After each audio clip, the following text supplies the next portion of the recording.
The glass doors of Hart Technologies swept open as Caroline Hart crossed into the marble lobby, her heels striking a rhythm that turned heads without her noticing. 32 and already 3 years into running a billion-dollar quantum computing firm, great job. We're she'd so proud mastered of the you. art of commanding rooms through posture alone. The charcoal Armani suit, the determined set of her jaw, the way she moved through space like she owned it. All of it sent one message: CEO first, everything else a distant second. The morning stretched ahead with the weight of consequence. Quarterly projections looked strong. The R&D team had breakthrough results on the new processor architecture. But none of that mattered if Sterling Investment Group walked away. $200 million hung in the balance, enough capital to cement Hart Technologies' expansion into markets her father had only dreamed of reaching. Enough to prove she belonged in the corner office Richard Hart had built from nothing. Caroline checked her watch. 20 minutes until the Boston delegation arrived. Just enough time to review notes one final time, to ensure every number landed precisely where it needed to. The elevator whisked her to the 38th floor, where Morgan Chen waited, tablet in hand and concern etched across her face. The CFO handed over the device without preamble. Revised projections filled the screen, spreadsheets representing 3 analysts' work over 2 solid weeks. But Morgan's expression suggested the numbers weren't the problem. A message had arrived late last night from Sterling's offices. Caroline's eyes narrowed as she read between carefully diplomatic lines. Cultural concerns, traditional values, family stability. Code words that had nothing to do with technology and everything to do with her personal life. Or rather, the lack of one. The message crystallized with brutal clarity. Sterling's board had reservations about investing in a company led by a single woman with no family ties. No husband, no children, no roots to keep her grounded when quarterly pressures mounted. Richard Sterling, former Massachusetts governor and current CEO of one of Boston's oldest investment firms, apparently believed business acumen took second place to domestic arrangements. Heat rose in Caroline's chest, that familiar anger she'd learned to compress since taking over from her father. 3 years of doubling market share, pioneering breakthrough technologies, exceeding every projection the board had set, all potentially meaningless because she hadn't carved time from 18-hour workdays to find a husband and produce the 2.5 children that apparently signaled leadership stability. The conference room doors opened at precisely 9 o'clock. Richard Sterling entered first, silver-haired and patrician, every inch the New England aristocrat. His wife Patricia followed, Wellesley-educated and serving on half a dozen charitable boards. Their legal counsel and CFO completed the delegation, all of them radiating the kind of old-money confidence that came from 4 generations of never worrying about money. Pleasantries were exchanged with the precision of a Japanese tea ceremony. Presentations unfolded exactly as planned. Caroline walked them through Hart Technologies' position in the quantum computing space, the breakthrough algorithms her team had developed, the contracts already in place with 3 major defense contractors. For 90 minutes, every question received an answer backed by data, every concern addressed with confident expertise. Then the meeting shifted. Richard Sterling cleared his throat during the final discussion, a sound that carried more weight than volume. His words came wrapped in politeness, but landed like stones. Hart Technologies had impressive technical achievements, he acknowledged. The numbers spoke for themselves. But his board had concerns about long-term leadership stability. Caroline maintained her professional smile, years of boardroom battles keeping her expression neutral. She assured him the succession planning was robust, that the company had thrived under her leadership for 3 years, with consistent growth exceeding industry standards. Sterling nodded with the kind of polite patience that preceded rejection. The numbers were indeed impressive, but in his experience, and here his eyes held hers with something between apology and condescension. The most reliable leaders were those with family commitments, people who understood long-term thinking because they had children to consider, wives or husbands to provide perspective, roots that went deeper than quarterly earnings. The implication hung in the air like smoke that wouldn't clear. Patricia Sterling added her own contribution, asking with practiced concern about Caroline's plans for the future. Personal plans, she clarified, as if there were any doubt. The meeting concluded with diplomatic smiles and promises to reconnect in 3 months. As the delegation departed, Caroline remained seated, fingers pressed against the polished conference table, controlling her breathing through sheer force of will. Morgan closed the door. Her voice carried the dry edge Caroline had come to appreciate over 15 years of friendship. Apparently, they'd time-traveled back to 1955. Who knew Boston investment firms had access to temporal technology? Caroline stared at the empty chairs where Sterling's people had sat. This transcended ridiculous. It was 2025, not the Dark Ages.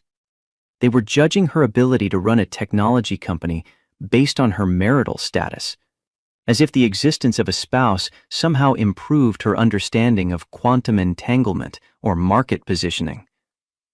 She pushed back from the table and moved to the floor-to-ceiling windows overlooking Chicago's downtown. 3 years of rebuilding her father's company, doubling market share, pioneering technologies that pushed the industry forward, all of it potentially rendered meaningless because she hadn't found time between product launches and board meetings to acquire a husband like some accessory that completed the executive outfit. The intercom buzzed. Derek Vaughn, her COO, requested an immediate meeting. 20 minutes later, she sat in her office, listening to him outline the board's mounting concerns. Derek had coveted the CEO position since before Richard Hart's retirement, and he barely concealed his satisfaction at her predicament. At 45, impeccably groomed and precisely political, he positioned every word as helpful advice, while his eyes calculated advantage. The board had been monitoring the Sterling situation closely, he explained. They were concerned about the investment falling through, about what it might signal to other potential partners. The implications for Hart Technologies' expansion plans. The potential impact on stock price. Caroline crossed her arms. The question came out flat. And what exactly did they propose she do? Find a husband in the classified ads? Start swiping on dating apps between merger negotiations? Derek's smile didn't quite reach his eyes. Actually, they'd suggested a more strategic approach. Gregory Winter's son had just returned from London, Harvard Business School, family connections that would make Sterling feel more comfortable, impeccable pedigree that checked all the right boxes. A dinner could be arranged with minimal effort. The suggestion landed like an insult wrapped in pragmatism. Caroline held Derek's gaze until his smile faltered, letting the silence stretch just long enough to make her position clear. She would not arrange a marriage like some medieval princess securing an alliance between kingdoms. Hart Technologies succeeded on innovation and execution, not on her personal life conforming to outdated expectations. Derek raised his hands in mock surrender. Of course, of course. He was simply conveying the board's concerns. But they'd given her 3 months to demonstrate stability, or they'd convene a special session to revisit leadership questions. He was just looking out for the company's best interests, he assured her, the words as hollow as his earlier smile. After Derek left, Caroline called her father. Richard Hart, recovering from heart surgery at his Lake Michigan estate, listened without interrupting as she laid out the Sterling situation.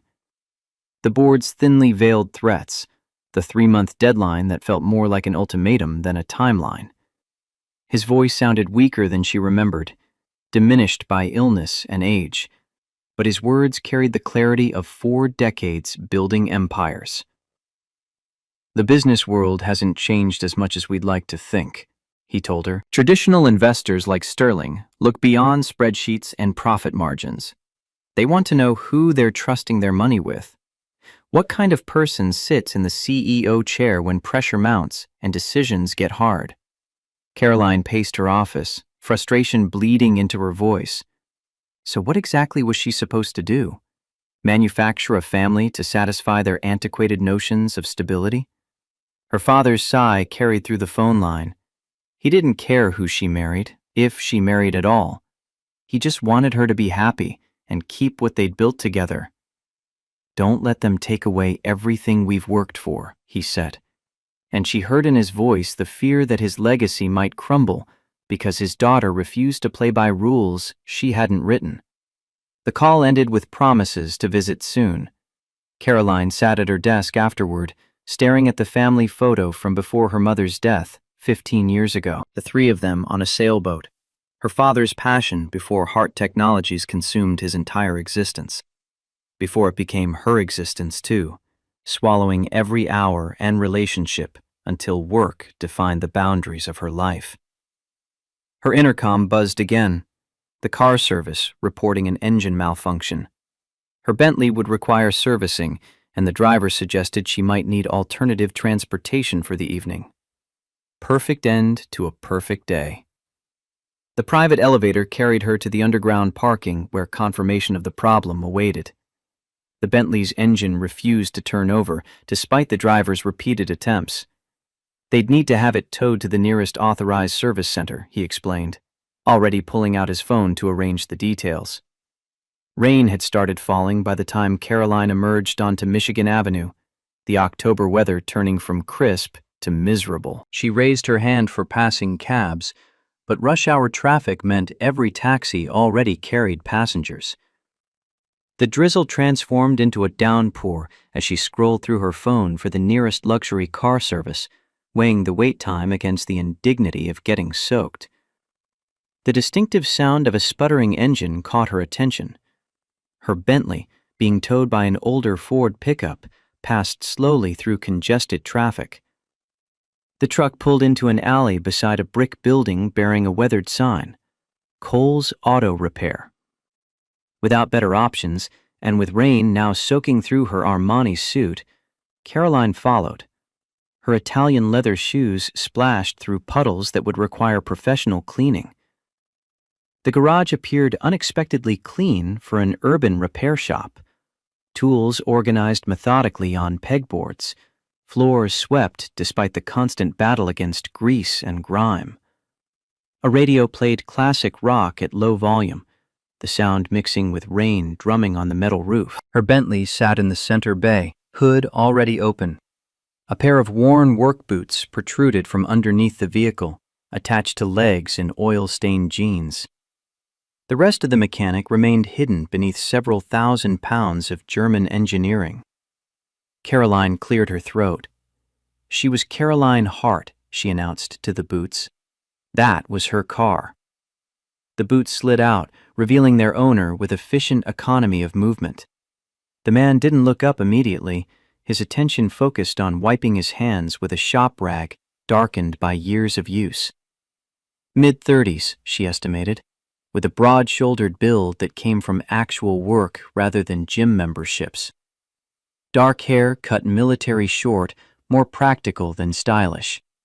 When he finally met her gaze, Caroline found herself assessed by eyes that carried unexpected intelligence, a mechanic's evaluation that saw past expensive suits to the problem requiring diagnosis. His voice emerged level and professional, carrying none of the excessive deference she'd grown accustomed to. Her driver had mentioned engine trouble. He'd completed a preliminary diagnosis but needed to confirm a few things before providing a full estimate. Caroline checked her watch, the gesture automatic. She needed this resolved quickly. How long would repairs take? He stood, revealing his full height, several inches taller than her despite her heels, and moved to the engine compartment with practiced efficiency. The answer depended on what he found, but she had a rare problem, the kind dealerships typically missed. They'd probably recommend replacing the entire engine, charge her $30,000 over 3 weeks, and leave her without a vehicle the whole time. Caroline raised an eyebrow. And he could do better? He didn't look up from the engine bay.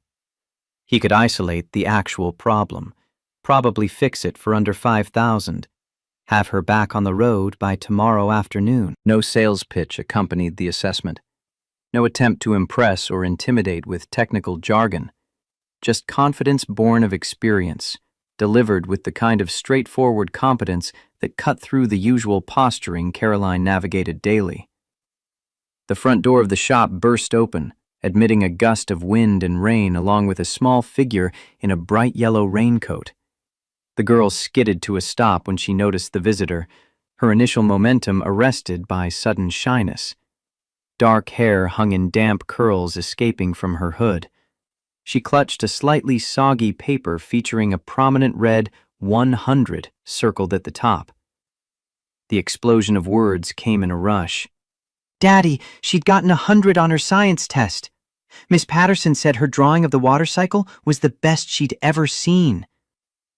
The sentence cut off midstream as the child became aware of the stranger, her natural exuberance colliding with uncertain reserve. The mechanic's entire demeanor transformed. The focused professional instantly became a proud father, his expression revealing laugh lines that hadn't been visible before. He knelt to examine the test paper with exaggerated interest, giving the child his complete attention, despite Caroline's presence and the disabled Bentley requiring repair.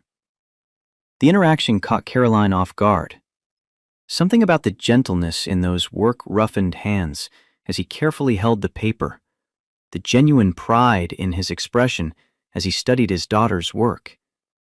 He looked up after a moment, including Caroline in the introduction. This was Miss Hart, he explained to his daughter. Her car needed special work, so she'd be their customer for a bit. The girl studied Caroline with the frank curiosity only children possessed. The observation came out without filter or guile. She was really tall and pretty. Did she do important work? Caroline found herself smiling despite the day's earlier frustrations, despite standing in a garage in rain-soaked designer clothes. "Thank you," she replied. "Congratulations on the test. The water cycle was pretty complicated science for someone so young." The girl's face lit up with a compliment. She was going to be a scientist when she grew up, she announced. Or maybe an astronaut. Or maybe both, because why choose when you could do everything? The mechanic straightened, ruffling his daughter's hair with clear affection. "Why not both, indeed? Now go hang up your coat and get started on homework." He'd be done here in about 20 minutes. As the girl darted toward a small desk set up in the office area, she called over her shoulder in a rush of words that sounded like a different language entirely. Caroline's eyebrows rose in surprise, recognizing the cadence, if not the specific words. The mechanic noticed her reaction. His apology came with a slight smile. That was about her grandmother, his late wife's mother. The girl picked up languages like she was collecting them, switching between English and whatever else struck her fancy. She knew he didn't understand much, so sometimes she tested people to see if they did. Caroline processed the information. The girl hadn't been speaking Spanish or French or any of the languages she'd expect. What was she speaking? "Just talking about space," he explained. She was in her astronomy phase. Last week it had been dinosaurs. The week before, ocean life. 6-year-olds and their obsessions. The correction landed softly, along with a realization. This wasn't a test of language skills. Just a father indulging his daughter's latest passion, letting her enthusiasm spill out in whatever form it took. Caroline glanced toward the office area where the girl had settled at her desk, already bent over homework with the same focused intensity her father had brought to the engine diagnosis. It was something in his tone when he mentioned his late wife. Not quite regret, but a distinct sense of distance from a former life. The military felt like another lifetime, he added, when Caroline's silence stretched. These days he just fixed problems with 4 wheels. The intercom on Caroline's phone vibrated with a message from Morgan. The board wanted an emergency session to discuss the Sterling meeting. Reality reasserting itself, pulling her back from this strange interlude in a South Loop garage. Caroline asked what she owed for the assessment. He closed the hood with practiced care. Nothing for looking. He'd call tomorrow with the full estimate before proceeding with any work. She handed him her business card, the gesture automatic. "Call my office with the details," she instructed. "I'll need the car as soon as possible." As she turned to leave, already arranging alternative transportation on her phone, the girl's voice called from the office area. "Bye, Miss Hart." She hoped the car would feel better soon. The childish personification of machinery made Caroline smile despite herself, a brief respite from the day's accumulated frustrations.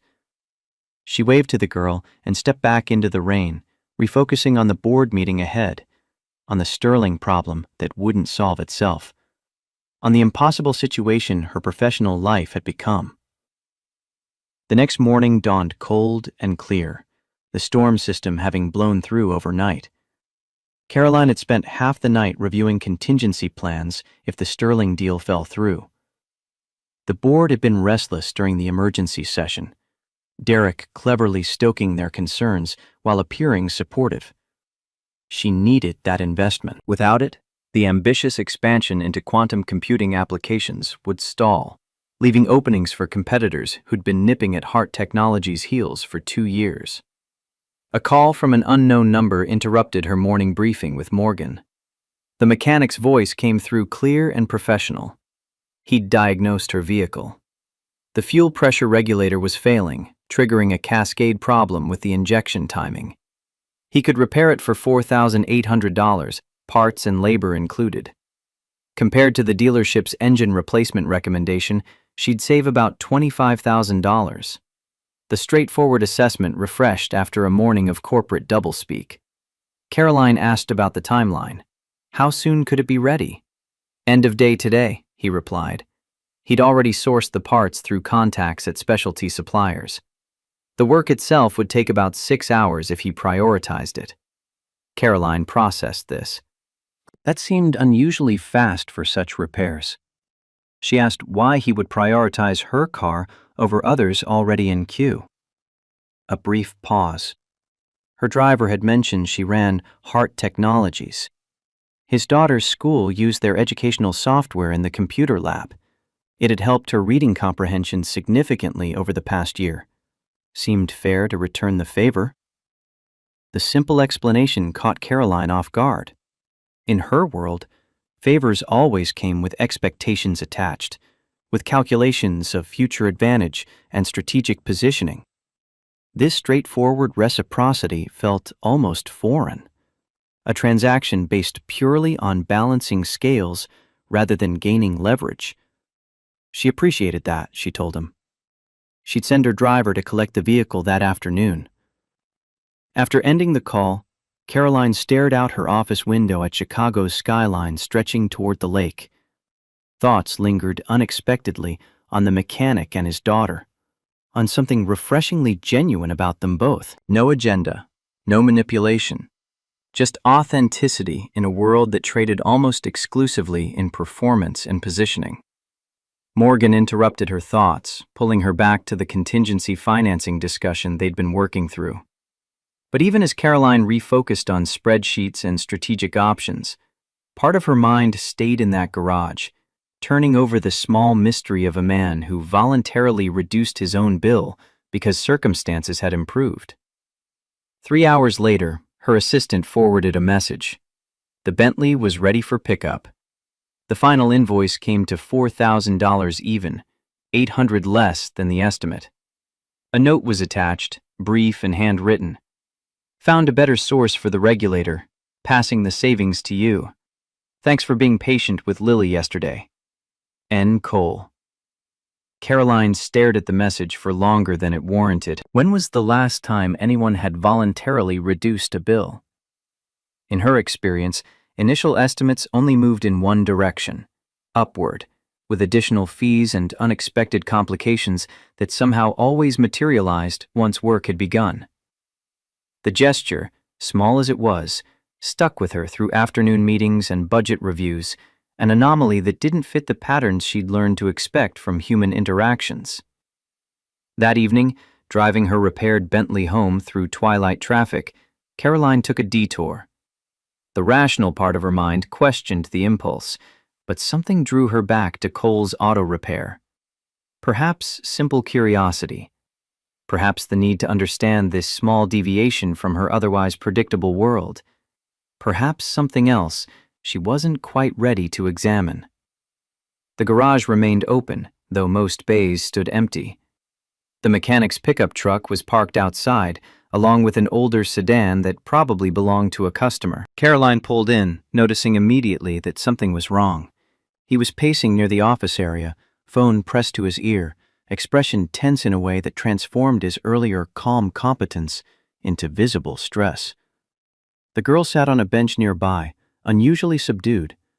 Even from a distance, Caroline could see the difficulty in her breathing, a slight wheeze accompanying each inhale. When he saw Caroline, surprise momentarily displaced his worry. Was there a problem with the car? Caroline shook her head. No problem. But clearly something else was happening. Was everything all right? He ended his call, running a hand through his hair in a gesture that spoke of frustration and helplessness in equal measure. Their regular sitter had canceled last minute, family emergency she couldn't avoid.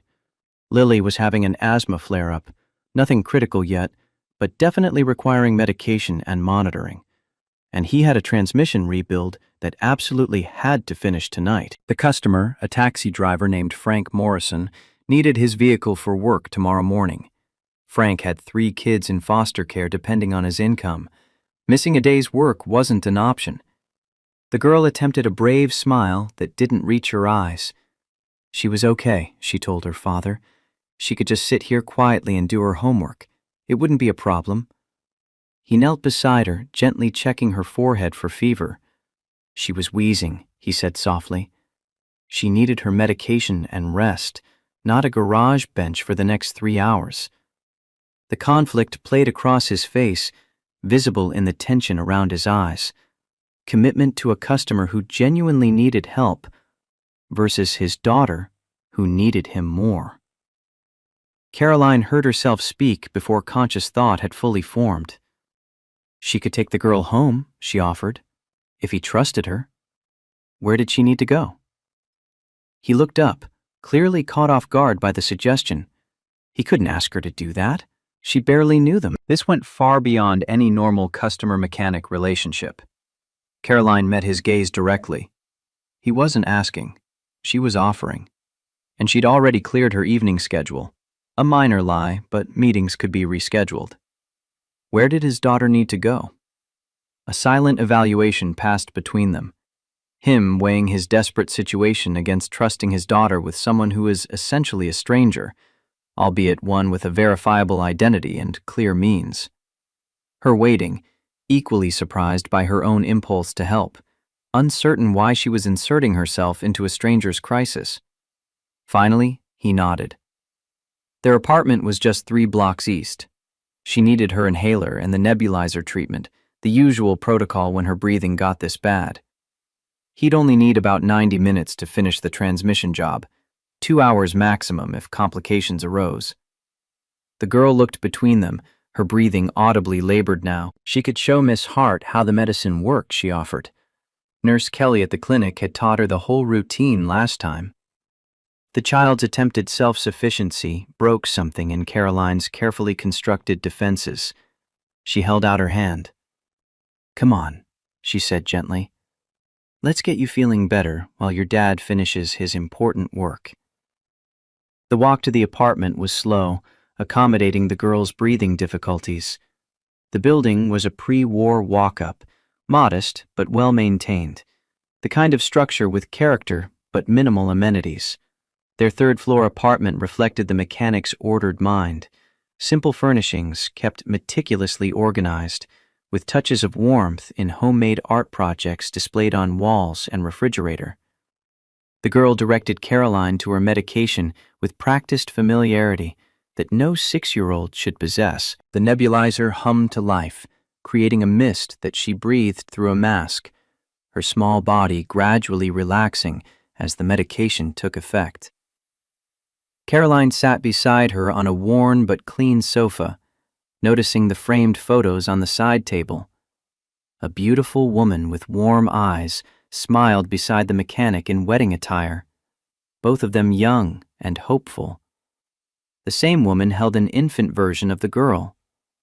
Family portraits tracked the child's growth: first birthday, second birthday, third birthday, until abruptly the woman disappeared from the timeline. The progression stopped, leaving only father and daughter in subsequent frames. The girl's voice came muffled behind the nebulizer mask, but her eyes watched Caroline closely. "That was her mom," she said matter-of-factly. "She was in heaven now. There had been a car accident when the girl was 3. Her dad said Mom was watching over them like a guardian angel." Caroline felt a pang of recognition, the same abrupt absence that existed in her own family photos after her mother's cancer took her. She shared this carefully, keeping her voice gentle. She'd lost her mother too when she was 17. The girl reached over, patting Caroline's hand with startling empathy. "That was sad," she said. "It was hard, wasn't it?" Sometimes she forgot what her mom's voice sounded like. The simple honesty pierced Caroline's carefully maintained composure more effectively than any business negotiation ever had. "Yes," she agreed. "It was very hard. But it sounded like her dad took very good care of her." The girl nodded, her eyelids growing heavy as the medication and exertion took their toll. "He worked really, really hard," she murmured. "Sometimes too hard. He got tired but pretended he wasn't." Within minutes, she had drifted to sleep, the nebulizer mask still covering her small face. Caroline gently removed it, noticing the medical bills stacked neatly on the kitchen counter. Professional curiosity overrode normal boundaries. A quick glance revealed staggering amounts. Payment plans stretched over months, notations for insurance claims partially denied. The refrigerator featured a payment calendar with meticulously noted due dates for various obligations. This was a household operating on razor-thin margins, with priorities clearly centered around the child's well-being. No television, just bookshelves filled with children's literature and engineering manuals. A desk in the corner held a laptop that had seen better days. Everything spoke of careful management, of someone making impossible math somehow work through sheer determination. The mechanic arrived exactly 90 minutes later, quietly unlocking the door. His expression shifted from exhaustion to relief when he saw his daughter sleeping peacefully, her breathing noticeably better than when Caroline had collected her from the garage. "Thank you for doing this," he said quietly. "I know it's completely outside the normal bounds of any professional relationship." Caroline stood, gathering her coat and purse. "She's a special little girl," she replied. "Very brave for her age." He moved to the kitchen, washing grease from his hands with efficiency born of long practice. Could he offer her some coffee? It was the least he could do after she'd helped with his daughter. Against her better judgment, Caroline accepted. The kitchen was small but functional, and he prepared coffee with the same focused attention he'd given the Bentley's engine, measuring grounds precisely, his movements economical and purposeful. They talked about his daughter's asthma, about the challenges of single parenthood, about the careful balancing act of running a small business while managing medical needs that exceeded what insurance would cover. His late wife had died 3 years ago, he told her, a drunk driver. She'd been dropping off cupcakes at their daughter's preschool. The grief lived in those simple sentences, delivered with practiced control. Caroline recognized the tone. She'd used the same detached delivery when discussing her own mother's illness. Some losses were too large to approach directly. You learn to walk around them, to speak about them from a safe distance. They discussed his military background, 8 years in the Navy as an engineman, specializing in vehicle maintenance for Marine units. It had started as a way to pay for college, turned into a career, then ended when his daughter needed him full-time after her mother's death. His mother-in-law had helped initially, but her own health issues required moving to Arizona last year. Now it was just him and his daughter, with a neighbor who helped when she could, but was getting older herself, finding the stairs to their apartment increasingly difficult. He gestured toward the stack of medical bills, clearly uncomfortable discussing financial difficulties, but seeming to find something in Caroline that encouraged honesty. His daughter's asthma needed better management than their current insurance covered. The specialists recommended a treatment regimen that would cost significantly more out of pocket. He was making it work, he said, but the strain showed in his eyes, in the careful way he chose words that acknowledged reality without quite admitting defeat. Caroline found herself studying him with growing interest. This was a man accustomed to solving problems independently, to carrying burdens without complaint. The bills, the foreclosure notice she'd glimpsed on the counter, the careful budget calendar on the refrigerator, all of it painted a picture of someone fighting an uphill battle with quiet determination. Her phone buzzed. Morgan texting about tomorrow's agenda, about the board's concerns, about Derek's maneuvering for position. The corporate world intruding on this strange domestic interlude, pulling her back toward the life that made sense, that followed rules she understood. She should go, Caroline said. Early day tomorrow. He walked her to the door. Thank you again for helping with my daughter, he said. That was unexpectedly kind. As Caroline reached the hallway, the girl's sleepy voice called from the couch. Bye, Miss Hart. You're nice. You should visit again. The innocent invitation stayed with Caroline during her drive home to the penthouse overlooking Lake Michigan. The contrast between the modest apartment and her luxury residence couldn't have been starker, yet something about their home had felt more genuine than her carefully designed living space, which functioned more as a showcase than an actual place where life happened. 3 days passed. Caroline requested a background check, discreet and thorough, telling herself it was simple due diligence.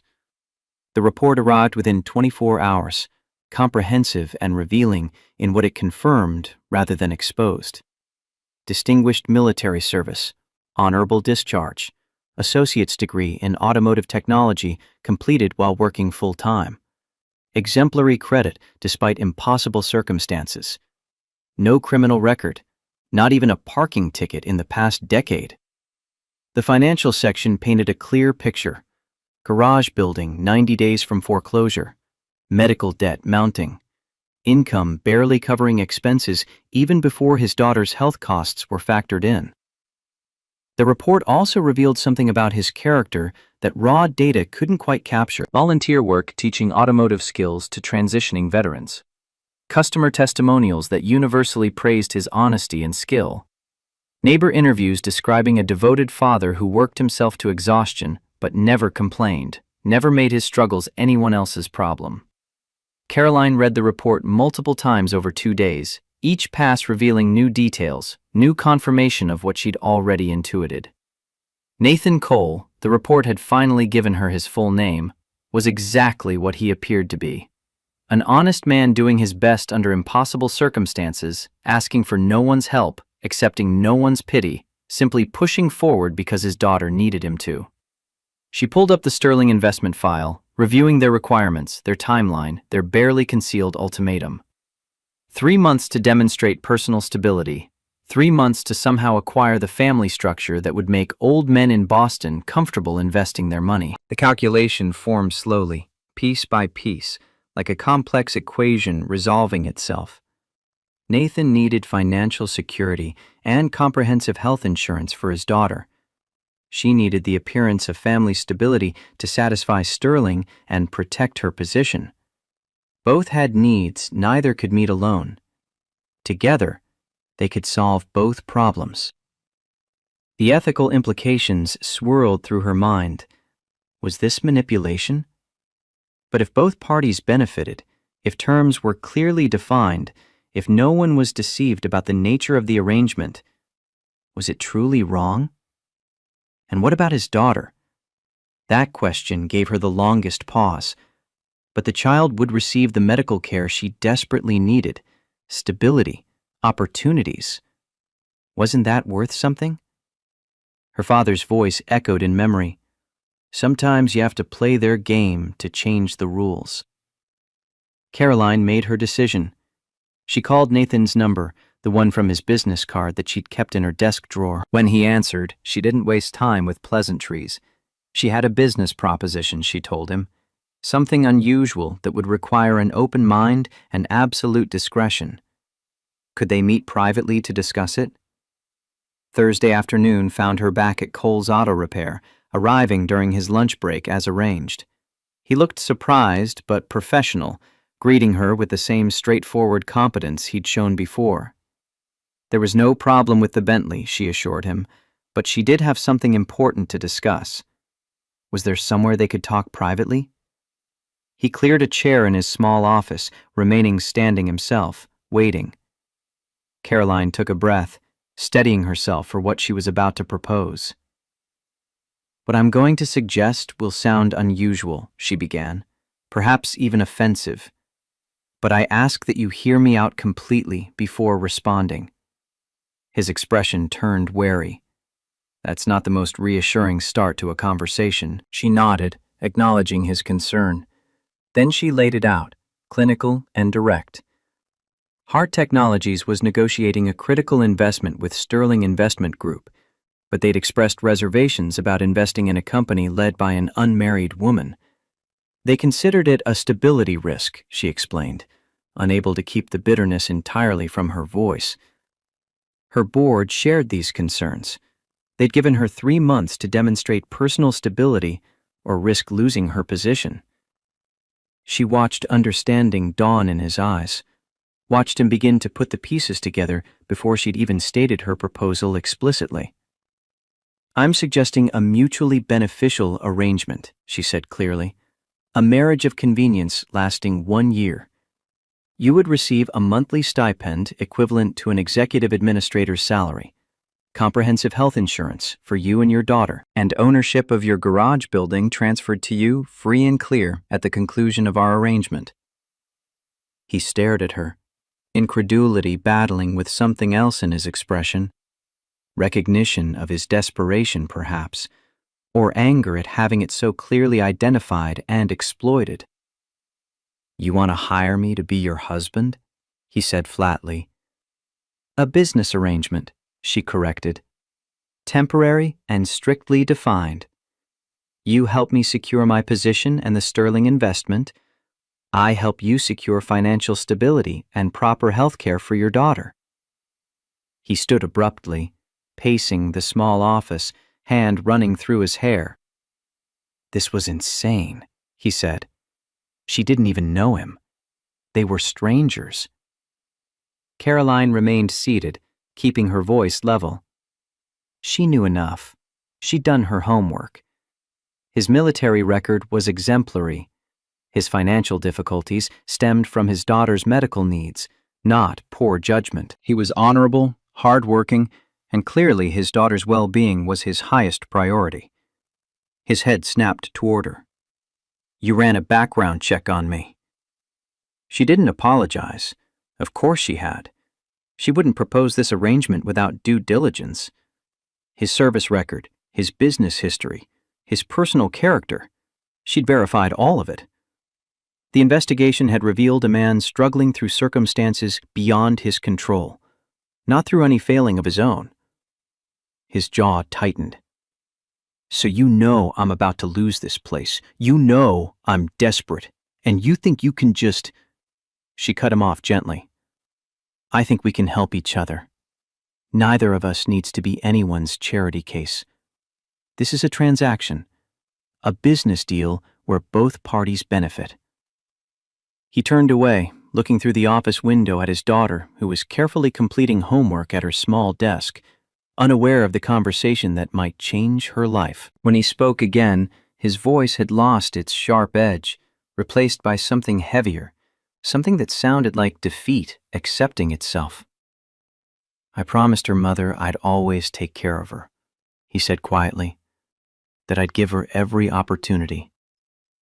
Now I'm about to lose this business, maybe even our apartment. Her treatments keep getting more expensive. The specialist says she needs medication that costs—" He stopped himself, shaking his head as if the specific number didn't matter, which perhaps it didn't. What mattered was the gap between what his daughter needed and what he could provide. "You're not failing her," Caroline said softly. "You're facing impossible choices that no parent should have to make. I'm offering a solution." He turned back to face her. "A solution that involves lying to her, teaching her that marriage is a business transaction." Caroline had anticipated this objection. They could tell his daughter the truth, she said, an age-appropriate version, that they were special friends helping each other. No different from him helping their neighbor with groceries in exchange for childcare. A fair exchange between people who respected each other. Nathan didn't look convinced. "And what about the rest of the world? Your fancy corporate board and Boston investors?" To them, Caroline explained, they would present as a committed couple who married after a genuine connection. A love story that checked all their boxes. The devoted single father meets the career-focused executive. They find unexpected balance together. It would play well in the media, satisfy Sterling's concerns, and protect both their interests. "What exactly would this arrangement entail?" he asked. "Where would they live? What would people expect from them?" Caroline had thought this through carefully. For appearances, they would need to cohabitate. Her penthouse had 3 bedrooms, plenty of space for privacy. His daughter would have access to the best schools and medical care in Chicago. He could continue running his business without financial pressure. After 1 year, they would quietly divorce, setting irreconcilable differences. No drama, no scandal. Everyone walks away better than they started. Nathan's laugh held no humor. "You've really thought this through, haven't you?" "It's what she did," Caroline replied simply. "Identify problems, create solutions, execute efficiently." "And what about my daughter?" His voice sharpened. "She's not a business problem to solve. She's a little girl who's already lost her mother. What happens to her when this arrangement ends and suddenly she loses you too?" The challenge struck home. Caroline hadn't fully considered the emotional impact on the child, had perhaps deliberately avoided examining that particular complication. She thought quickly. He was right, she acknowledged. His daughter's well-being came first.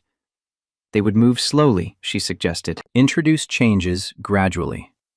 The child could maintain her relationship with their neighbor, keep connections to her current life. The transition would be presented as an adventure, not a replacement for what she'd lost. Nathan studied her with those observant eyes that seemed to see beyond her corporate persona. "Why me?" he asked. "You could find 1,000 men in Chicago willing to make this deal, probably for less trouble and money." The question caught Caroline off guard because she'd asked herself the same thing repeatedly over the past 3 days. The logical answer was convenience and opportunity. He'd appeared at precisely the right moment with the right combination of needs and character traits. But something deeper had influenced her choice, something she hesitated to examine too closely.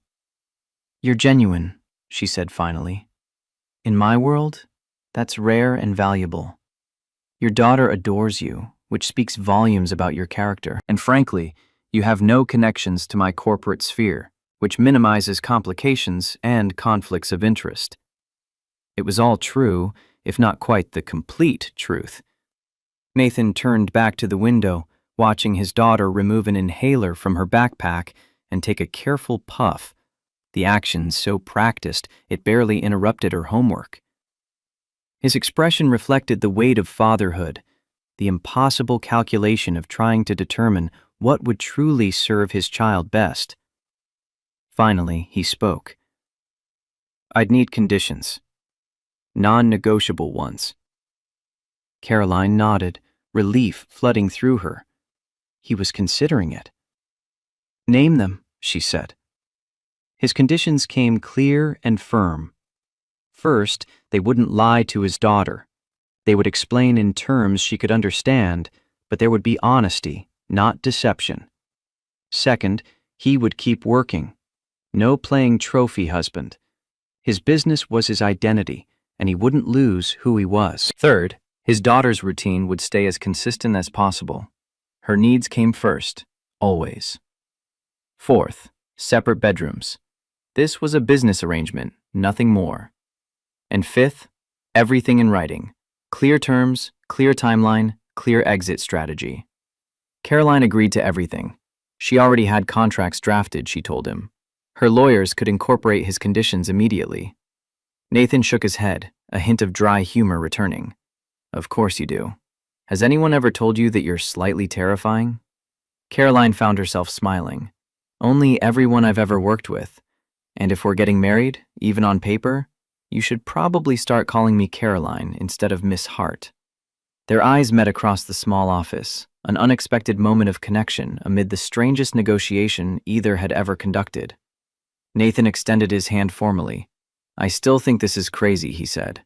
But for my daughter, I'll do it. Caroline took his hand, noting the strength in his grip, the calluses that spoke of years of manual labor. Thank you, Nathan. I believe this arrangement will benefit us both. As their hands separated, his daughter's voice called from outside the office. Daddy, can I have lunch now? Mrs. Rodriguez brought tamales. Nathan's expression softened immediately. I'll be right there, Lily. He turned back to Caroline, the weight of their agreement evident in his gaze. I hope we both know what we're getting into. Caroline wished she could offer certainty, but in truth, she was venturing far outside her realm of expertise. She'd structured the arrangement like a business deal, with clear terms and projected outcomes. But something told her that the human elements, the child's heart, this man's pride, her own unexpected reactions to them both, wouldn't conform neatly to contractual clauses.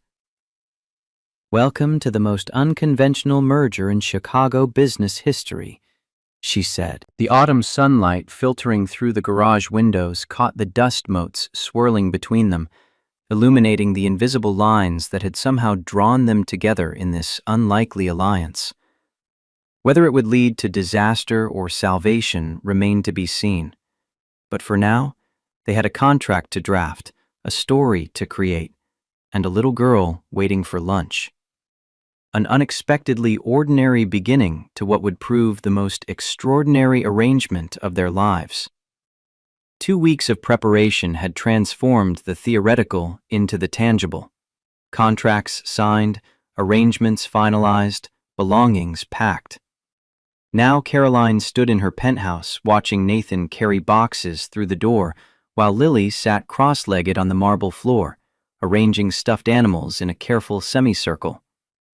The girl whispered to her toys, words too soft to hear but intent clear enough. She was trying to comfort them when she herself needed comforting, facing a change larger than any 6-year-old should have to navigate. Nathan set down another box, surveying the space with an expression somewhere between discomfort and disbelief. The penthouse occupied the entire 48th floor, floor-to-ceiling windows offering panoramic views of Lake Michigan stretching to the horizon. 3,200 square feet of marble and hardwood, designer furniture positioned with mathematical precision, art on walls that probably cost more than his truck. Everything pristine and minimal and utterly impersonal, more hotel suite than home. Caroline emerged from her office, tablet in hand, still dressed for work despite the weekend. The guest suite was ready, she announced without preamble. She'd cleared the closets and dressers per their agreement. Her gaze fell on Lily with her stuffed animals, uncertainty flickering across her features. Did the child need anything special? Different lighting? storage solutions for toys. The awkwardness in her tone revealed how far outside her expertise this situation pushed her. Nathan recognized the look of someone consulting an instruction manual for a device they'd never encountered. Kids needed consistency during transitions, he explained gently. They brought Lily's nightlight, her favorite blanket, the sound machine she'd used since infancy. The familiar objects would anchor her while everything else shifted. The rest would work itself out in time. Caroline nodded, already making mental notes, approaching parenthood like a project requiring research and optimization. She'd scheduled an appointment with Dr. Patel for tomorrow, the pediatric pulmonologist she'd mentioned. The office had agreed to fit Lily in as a favor, fast-tracking what normally required weeks of waiting. Nathan's jaw tightened at the reminder. Every benefit came stamped with the knowledge that he couldn't have provided it himself. That was fast, he managed, the words carrying more weight than their surface meaning. Caroline missed the tension, still focused on her checklist. She'd also updated their cover story, she continued, the narrative they'd present to the world. They'd met 6 months ago when he'd serviced her vehicle, kept in touch sporadically. The connection had grown organically over time. Given her father's recent health concerns and Lily's medical needs, they'd decided to formalize their relationship rather than wait. A practical decision made by practical people who'd found unexpected compatibility. Lily looked up from her stuffed animal arrangement, catching fragments of adult conversation. Are we having a party? Mrs. Rodriguez says people have parties when they get married, with cake and dancing and everything. The innocent question highlighted what they'd overlooked in their strategic planning. Children expected celebration for significant life events. Caroline and Nathan exchanged glances, both recognizing the problem. They'd agreed to a small civil ceremony, documented for appearances but stripped of sentimentality. A business transaction disguised as a life milestone. But Lily's hopeful expression demanded something more than courthouse efficiency. Caroline surprised them both by kneeling beside the girl, maintaining careful distance from the stuffed animal circle. Would you like a small party? Nothing too elaborate, but special enough to mark the occasion properly? Lily's eyes widened with possibilities. Could I wear a pretty dress? And maybe there could be cake? Her voice carried the kind of hope that could break hearts if disappointed. Something cracked in Caroline's carefully maintained composure. Of course, she replied, her voice softer than Nathan had heard it. Every special occasion needs cake. That's practically a rule. Nathan watched the exchange with complicated emotions. Caroline was trying. He had to acknowledge that truth. But each step deeper into this elaborate charade increased his discomfort, amplified the potential for eventual damage. They were building a fiction that would have to collapse eventually, and Lily would be caught in the wreckage. Later that evening, they attempted their first family dinner. Caroline had ordered from an upscale restaurant, beautifully plated meals arriving in insulated containers. Nathan would have just cooked something simple, pasta maybe, or grilled chicken. But he'd agreed to this arrangement, which meant accepting her world and its assumptions about how things should be done. They sat at the formal dining table designed for 8, using only 3 of its seats. The distance between them felt metaphorical as much as physical. Lily chattered nervously about her new bedroom, about being able to see the lake from her window, about hoping the boats she'd spotted were interesting. She filled silence with questions about her new school starting Monday, about whether her teacher would be nice, about whether kids would like her. The adults navigated conversation like diplomats at a tense summit. Caroline asked about Nathan's day with stilted formality. Nathan inquired about her work with careful politeness. Both were acutely aware of each word, each gesture, performing normalcy for Lily's benefit while feeling anything but normal themselves. Lily's observations cut through the pretense with childish directness. Why did they sit so far apart? Jenny's parents held hands during dinner. Why did they talk like they were at a school meeting instead of home? Each question spotlighted the artificiality they were trying to hide. Caroline deflected with half-truths about different families having different ways of being together. Nathan changed subjects, asking about Lily's homework. But the damage was done, the cracks visible in their carefully constructed facade. Small victories emerged despite the awkwardness. Caroline showed genuine interest when Lily explained her science project. Nathan found himself appreciating Caroline's intelligence when she discussed the quantum computing breakthrough her team had achieved. They shared a laugh when Lily told her favorite joke, something about atoms making up everything, her delivery earnest and proud. After Lily's bedtime, Nathan found Caroline on the terrace overlooking Chicago's glittering skyline. Autumn chill was settling in, carrying the promise of winter. He'd been thinking about Lily's questions at dinner, he began, about how quickly children formed emotional attachments. She was already investing in the idea of them as a family unit. Caroline leaned against the railing, her silhouette sharp against the city lights. She'd noticed too, she admitted.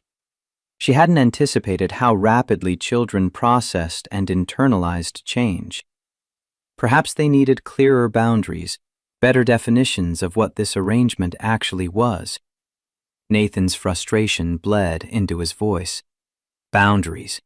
She's 6 years old. She sees a kind woman suddenly living with her and her dad, talking about parties and cake. In her mind, they were already a family. Explaining the nuances of contractual arrangements to a first grader wasn't exactly feasible. The reality hung between them, heavy and undeniable. The arrangement made perfect sense on paper, in spreadsheets and legal documents, but it overlooked the most vulnerable person involved, the one whose heart didn't understand business logic or strategic positioning. Caroline's phone chimed, shattering the moment. Morgan with a message. The PR team had their announcement prepared for Monday's release. The story would break in the business section, carefully crafted to hit exactly the right notes. She showed Nathan the draft. The language painted their union in broad, romantic strokes, while emphasizing practical compatibility. Respected CEO Caroline Hart had found unexpected love with decorated Navy veteran Nathan Cole. The devoted single father brought grounding perspective to her high-pressure corporate world. Their shared values and complementary strengths had led to rapid courtship. Sometimes you just know, the fabricated quote attributed to Caroline read. Nathan studied the words, unease growing with each sentence. This makes me sound like a character from a Hallmark movie, he observed. The devoted father who sacrificed career advancement, the blue-collar hero with a heart of gold. It reduced his actual life to a collection of marketable traits. Caroline reclaimed her phone. That's precisely the point, she replied.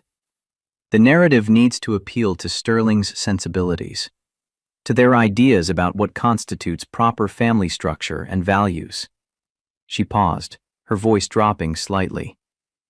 None of it is entirely untrue, just strategically emphasized. Nathan's gaze sharpened. Except the love part. That's entirely fiction, and we both know it. An unexpected flicker crossed Caroline's face before she turned back to the city lights. Yes, she agreed after a beat. Of course. Monday brought the media announcement and immediate ripples through Chicago's business community. Nathan drove Lily to her new school in his pickup truck, preserving that one routine amid the upheaval. Caroline headed to Hart Technologies to face the inevitable questions and careful congratulations that would mask curiosity and calculation in equal measure. Morgan was waiting in Caroline's office, tablet displaying the announcement alongside early reactions. Bonjour were apparently in order, she observed, her tone carrying the weight of 15 years' friendship. The board was cautiously optimistic. Derek had gone suspiciously quiet, and Sterling's representatives had already requested dinner with Caroline and her new husband for the following week. That was fast, Caroline noted, setting down her briefcase. Morgan studied her friend's face with the kind of scrutiny that came from knowing someone through business school, career building, personal losses. This is really happening, isn't it? You're actually marrying the mechanic. Caroline bristled slightly at the reductive description. His name is Nathan. And yes, Friday at the courthouse. Small ceremony, family only. Morgan raised an eyebrow. Family meaning? My father, Caroline replied. Nathan's daughter. You, if you're available. She busied herself with morning emails, avoiding her friend's too knowing gaze. Morgan set aside her tablet. I've known you since Wharton. In 15 years, I've never seen you date anyone for more than 3 months. Now you're suddenly marrying someone you met when, exactly? The challenge in her voice was impossible to ignore. Caroline had anticipated skepticism, but hadn't prepared for direct confrontation from the one person who knew her best. She met Morgan's gaze directly, falling back on the prepared narrative. It's not conventional, she admitted, but neither am I. Nathan is different, stable, grounded in ways that make sense to me right now. Morgan's expression softened slightly. Does he understand what he's getting into? The scrutiny, the expectations? Your world isn't exactly forgiving to outsiders who don't know the unwritten rules. The question struck uncomfortably close to concerns Caroline had been suppressing. Nathan had spent his adult life in environments where directness and competence mattered more than social nuance. Heart technologies operated in subtler currencies: influence, appearance, strategic relationships. He would be entering a battlefield without recognizing half the weapons. Later that week, Caroline arranged for Nathan to meet with an image consultant. Derek's suggestion, though she'd initially resisted the idea. Bradley Hoffman arrived at the penthouse with racks of clothing, opinions about everything, and the kind of precisely groomed appearance that made Nathan visibly uncomfortable. The first hour proceeded with military stoicism. Nathan endured measurements for suits, recommendations for haircuts, subtle trimming, nothing dramatic, and selections of ties and shoes appropriate for corporate events. His Navy training served him well, following orders even when every instinct resisted. The breaking point came when Bradley began reviewing Nathan's conversational approach. They needed to minimize references to his blue-collar background, the consultant suggested with practiced delicacy. Military service was fine, patriotic, even admirable, but perhaps frame it more strategically. Leadership development rather than fixing trucks and maintaining equipment. Focus on the management aspects, the strategic thinking, not the manual labor. Nathan's jaw tightened, but he remained silent, listening. Bradley continued, warming to his subject. And there was the matter of Nathan's accent. Nothing terrible, he hastened to add, but there was a subtle working-class Chicago inflection. For board functions and high-level events, more refined diction would serve better. He could recommend an excellent speech coach who'd worked with several executives from non-traditional backgrounds. Nathan stood abruptly. I'm not ashamed of who I am or where I come from. The words coming out harder than perhaps he'd intended. Bradley blinked, caught off guard. Oh no one's suggesting shame. Just polish. Professional presentation. Surely he wanted to fit into Caroline's world.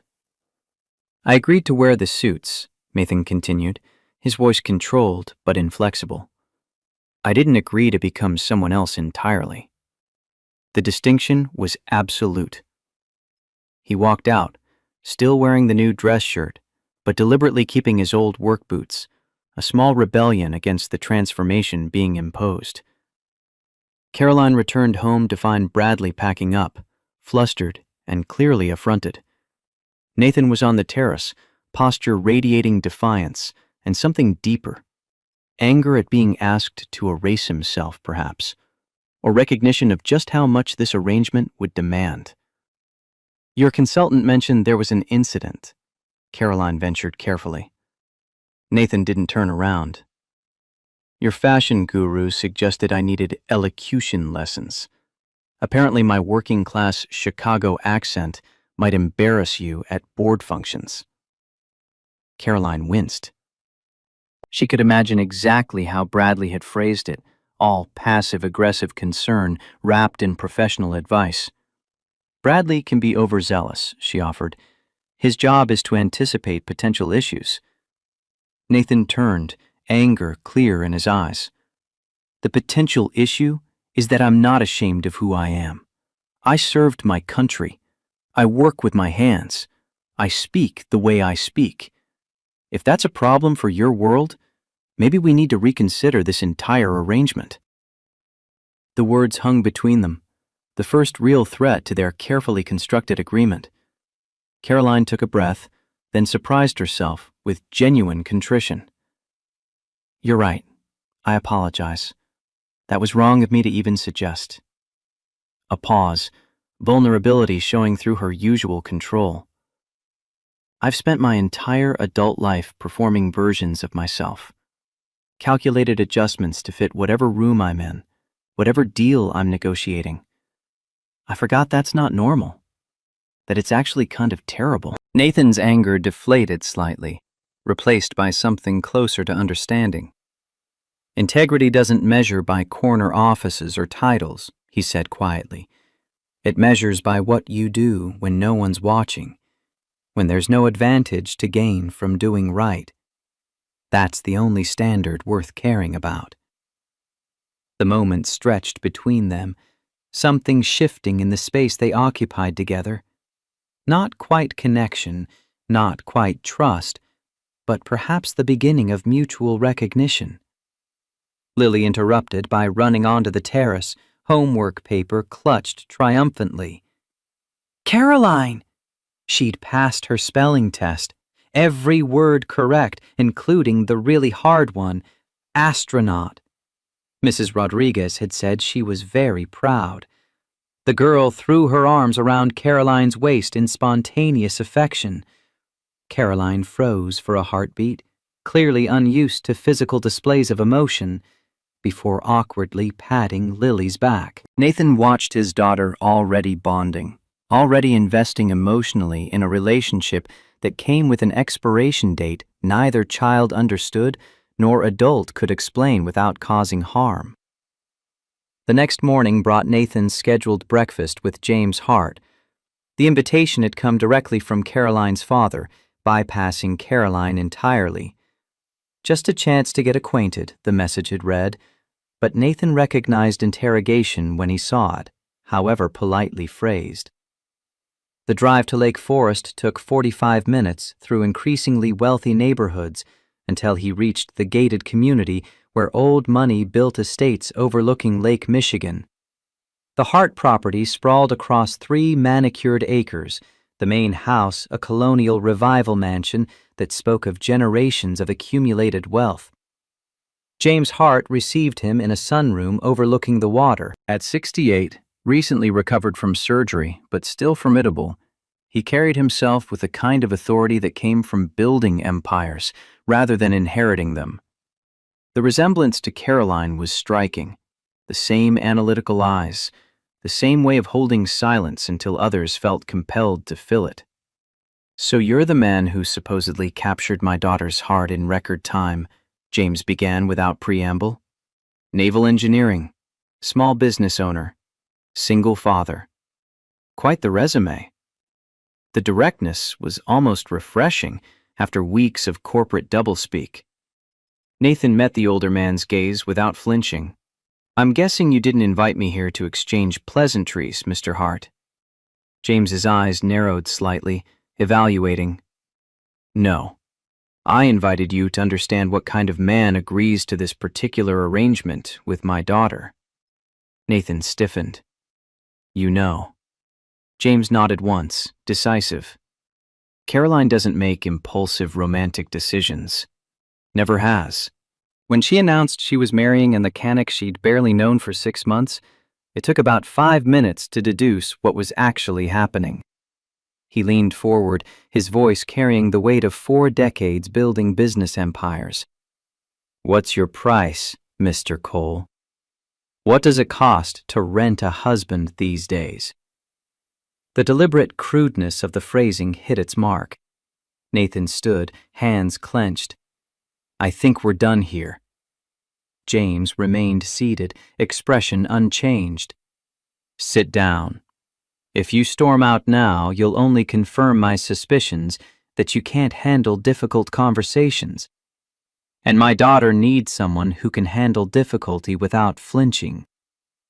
Nathan hesitated, then slowly retook his seat. Your daughter proposed a business arrangement that solves problems for both of us, he said carefully. There's nothing sordid about a mutually beneficial agreement between adults. James studied him for a long moment. My daughter is brilliant at business, absolutely exceptional, but she's remarkably naive about people. She believes she can compartmentalize everything, separate emotion from transaction, personal from professional, keep everything in neat boxes that never touch. He gestured toward the window overlooking the lake. I've lived in this house for 35 years, built a company, raised a daughter, buried a wife I loved more than I knew how to express while she was alive. You know what I learned? Nathan waited. Life doesn't respect the boundaries we try to impose on it, James continued, especially when children are involved. You think you can keep this arrangement purely transactional, but that little girl in your life? She's not going to understand contracts and exit strategies. She's going to bond with Caroline. Love her, probably. And when this arrangement ends, and it will end one way or another, she'll be the one who pays the price. The assessment cut deeper than Nathan wanted to admit. He justified the arrangement as necessary for Lily's medical care, but he'd avoided examining the fuller implications. What it taught her about relationships, about solving problems, about authenticity versus performance. James's expression softened slightly, something almost like sympathy crossing his features. I won't interfere. Caroline makes her own decisions and always has, even when I wish she'd listen to counsel. But understand this clearly. If you hurt my daughter, contract or no contract, intentions or no intentions, there will be consequences. I've spent 40 years protecting what I built. That includes protecting her. Nathan met the older man's gaze steadily. I have no intention of hurting anyone. We've been very clear about the parameters of this arrangement. James's smile held no warmth. No one ever intends to cause harm. And yet, he stood, moving to the window. Let me tell you something about intentions versus reality. My marriage to Elizabeth, Caroline's mother, started as a pragmatic arrangement. Two wealthy families wanting to strengthen business ties. She was 22, I was 25. Neither of us wanted it. He pulled a photo from his desk, showing it to Nathan. A young James and a beautiful woman in wedding attire, their smiles stiff and forced. Nothing of genuine joy in the image. Took us 3 years before we actually fell in love, James continued. 5 years before we admitted it to each other. Then we had 15 years of genuine happiness before cancer took her. He set the photo down carefully. Life doesn't respect our plans, Mr. Cole. Sometimes the best things start in unexpected ways. Sometimes arrangements become real, but only if you're honest with each other and with yourself about what's developing. Nathan absorbed this revelation, recalibrating his understanding of both James and Caroline. The older man wasn't threatening him or judging him. He was offering hard-won wisdom from someone who'd walked a similar path decades earlier. One more thing, James added. Derek Vaughn is presenting his case to the board tomorrow at 2 p.m. He's gathered evidence about your arrangement, financial transfers, timeline coincidences, testimony from household staff. Caroline will be blindsided. He specifically arranged this to catch her off guard when she can't prepare. Nathan's chest tightened. Why are you telling me this? Because I loved my wife, James replied simply. And I love my daughter. Your arrangement may have started this business, but I see how Caroline looks at you when she thinks no one's watching. And I see how you look at her. Maybe there's something real trying to emerge from this strategy you've constructed. Maybe it's worth fighting for. That's your decision to make. But you deserve fair warning of what's coming. Friday afternoon arrived with autumn sunshine and nervous energy. The Cook County Courthouse ceremony was scheduled for 2 o'clock, maximum efficiency with minimum sentimentality. Lily wore a blue dress she'd picked herself from Target, insisting it was perfect because it had pockets and also twirled when she spun.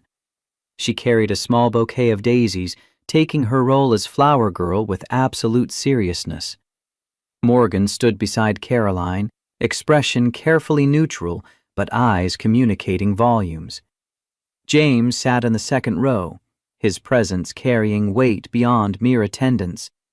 Nathan's friend Mike from the Veterans Automotive Training Program had come, along with Mrs. Rodriguez, who'd insisted on being there to see Lily's big moment.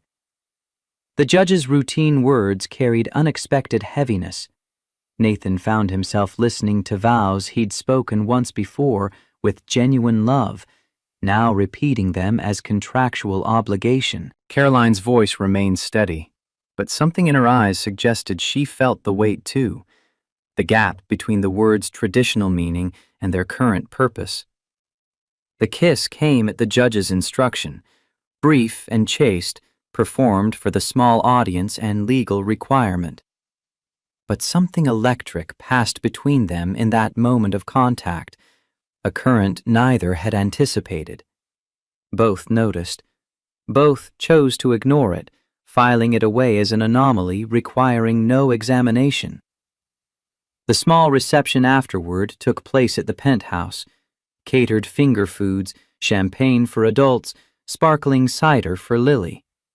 The intimate group maintained their pretense, raising glasses to the happy couple while carefully avoiding eye contact that might reveal too much knowledge of the truth. Morgan's toast walked a careful line. To Caroline, the smartest person I know. And to Nathan, a brave man taking on quite the challenge. Her eyes held private meaning Caroline couldn't quite decipher. James offered his own words. To new beginnings. Sometimes they surprise us in ways we don't expect. The cryptic phrasing could mean anything or nothing. Mrs. Rodriguez spoke with simple genuineness. To a beautiful family. Lily deserves all the happiness in the world. Her words carried no hidden meaning, just sincere hope that made Nathan's chest ache with the deception they were performing.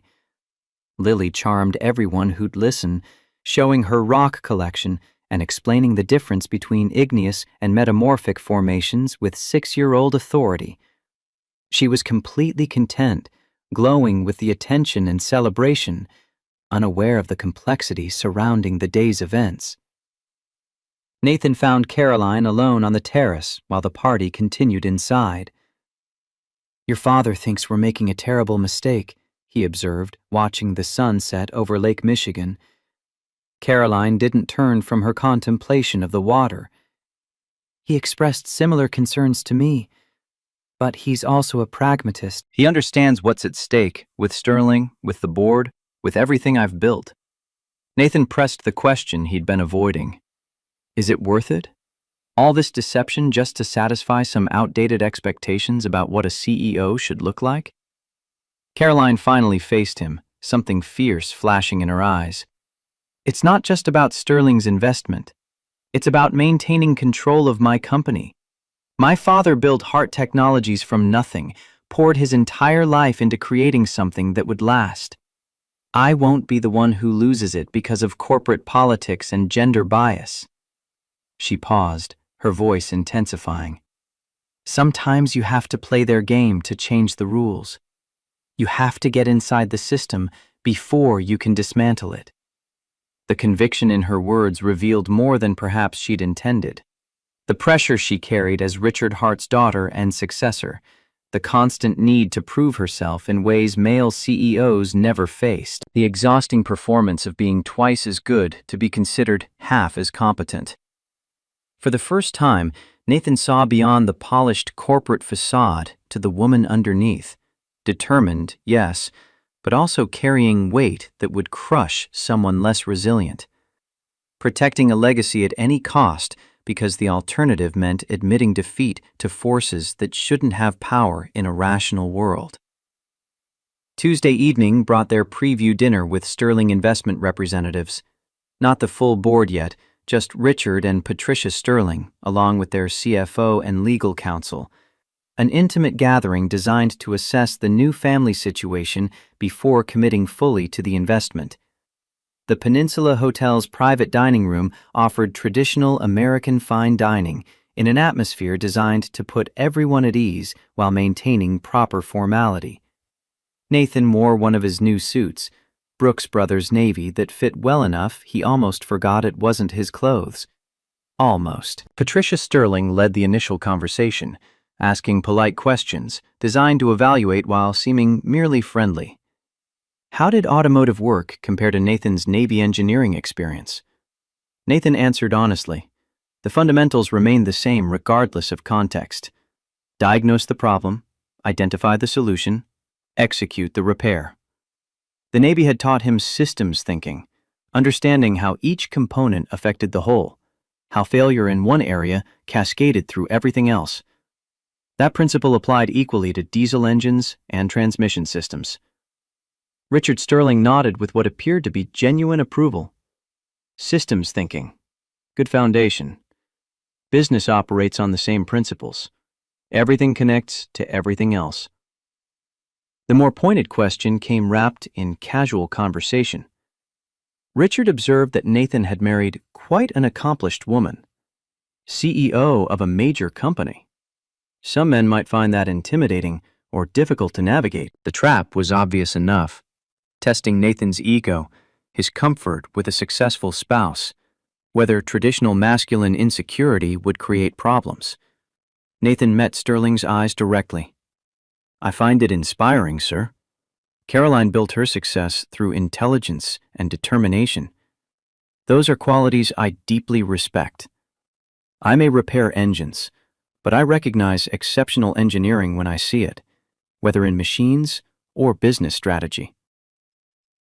Caroline's hand tightened on his under the table, a small gesture of gratitude that felt more real than strategic. Patricia shifted focus to Lily, asking how the child was adjusting to having a new mother figure. The question carried delicate weight, requiring careful navigation. Nathan chose his words precisely. Lily lost her mom young. No one replaces that loss. But Caroline's been wonderful, patient, genuinely interested in Lily's education, supportive in ways that matter.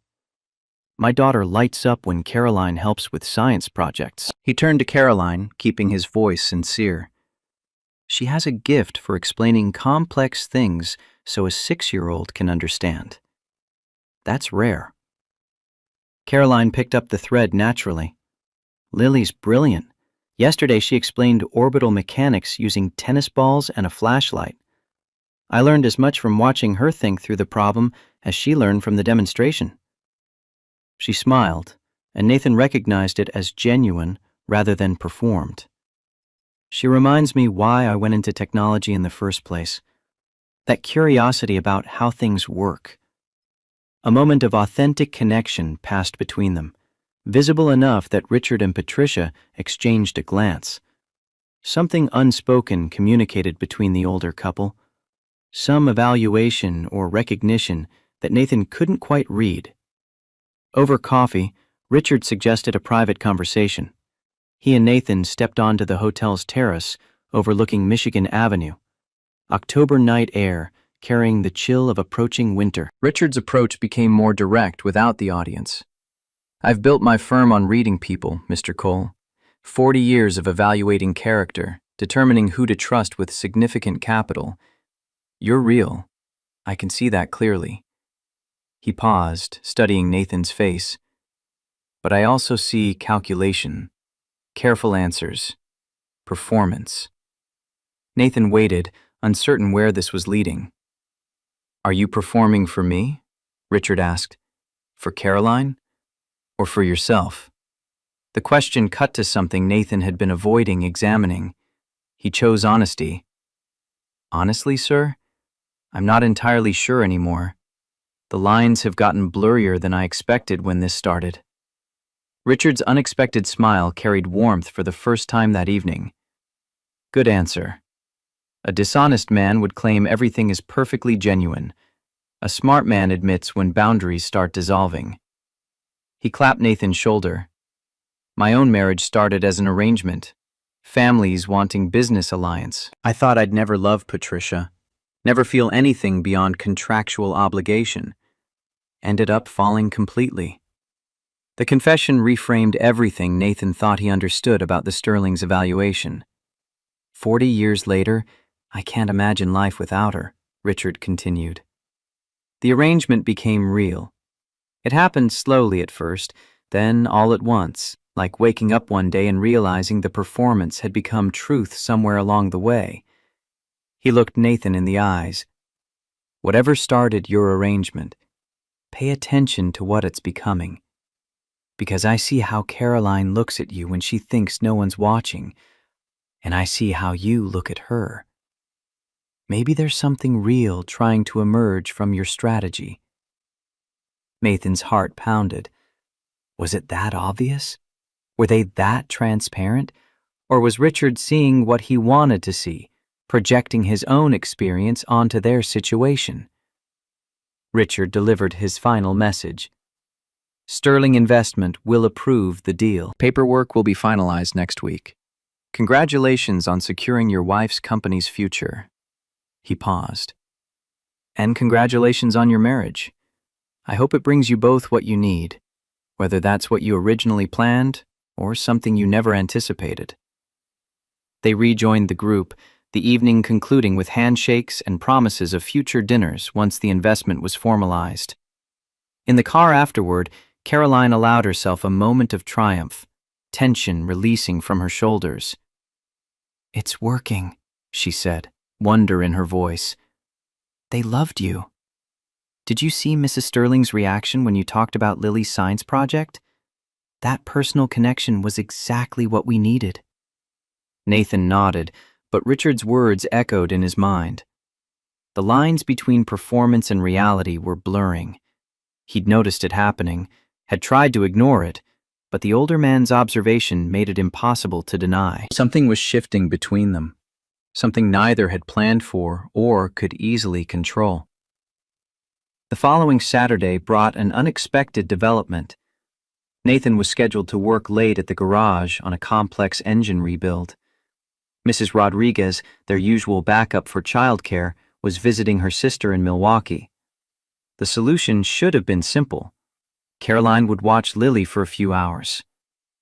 But Caroline hesitated, clearly uncertain about managing a 6-year-old alone for an extended period. Lily solved the problem by requesting a baking lesson. She'd seen a show about making cookies and wanted to try. Caroline, who hadn't baked since her mother taught her decades ago, found herself agreeing before fully thinking it through. Nathan returned home around 7 to find the kitchen transformed. Flour dusted every surface. Baking sheets covered the counter, chocolate chip cookies in various stages of completion, and Caroline and Lily, both wearing aprons, Caroline's clearly just purchased from the look of pristine fabric, covered in batter and laughing about something. Lily spotted him first. Daddy, we're making cookies! Caroline's teaching me fractions using measuring cups. See, 1/2 + 1/2 makes 1 whole. The girl's face glowed with happiness beyond anything Nathan had seen in months. Caroline looked up, flour smudged on her cheek, hair slightly messed in a way her corporate self would never allow. She actually looked relaxed. Lily mentioned wanting to bake, she explained, falling into her characteristic justification pattern. I remembered my mother teaching me this way. It's a practical application of mathematical concepts. Nathan couldn't help smiling at the very Caroline approach of finding educational value in simple enjoyment. "Smells great," he offered. "Do you need any help?" Lily shook her head emphatically. "This is girls' baking time. Daddy can taste test when we're finished, but the actual baking is just for us girls." The casual designation hung in the air, girls' baking time, placing Caroline in a maternal category without hesitation or question. Lily had unconsciously created a framework that positioned Caroline as her mother figure, a development neither adult had anticipated or prepared for. Later that night, after Lily had finally gone to sleep, Nathan found Caroline in the kitchen finishing the cleanup. She'd changed from the apron, but still had traces of flour on her expensive loungewear. He thanked her for spending the afternoon with Lily. His daughter had clearly enjoyed every moment. Caroline rinsed a mixing bowl, her movements unusually contemplative. "She's remarkable. Her mathematical intuition is genuinely advanced for her age. The way she grasped fraction concepts without formal instruction was impressive." Nathan leaned against the counter. "We need to talk about boundaries, about how attached Lily's getting." Caroline set the bowl down, her expression becoming serious. "I've noticed. The girls' baking time comment was definitely concerning. She's categorizing our relationship in ways we didn't anticipate." "This is exactly what my father warned about," Nathan said. "Children don't compartmentalize like adults do. To Lily, you're becoming a permanent part of her life, not a temporary arrangement with an expiration date." Caroline met his gaze directly. "What do you suggest? Should I create distance? Be less engaged when I'm here?" The questions held no defensiveness, just genuine concern about the right approach. Nathan sighed, running a hand through his hair. "I don't know. Pulling back now might hurt her just as much. We've created an impossible situation where every option has the potential to cause harm." Caroline was silent for a long moment. "Perhaps we need to focus on being authentic in the moment, rather than trying to control outcomes we can't predict. I can spend time with Lily without encouraging specific role expectations. Just be present, without performing motherhood or strategizing about implications." The analytical approach was so characteristic that Nathan almost smiled despite the gravity of their discussion. "Life isn't a business problem you can solve with strategic planning, Caroline. Emotions don't follow project timelines or respond to optimization." Before she could respond, they heard it. Soft crying from Lily's room, the sound of a child in distress. Both moved immediately, some instinct overriding conscious thought. They rushed to the bedroom to find Lily sitting up in bed, tears streaming down her face, clutching her stuffed astronaut. She'd had a bad dream, she managed, between sobs. About her mom.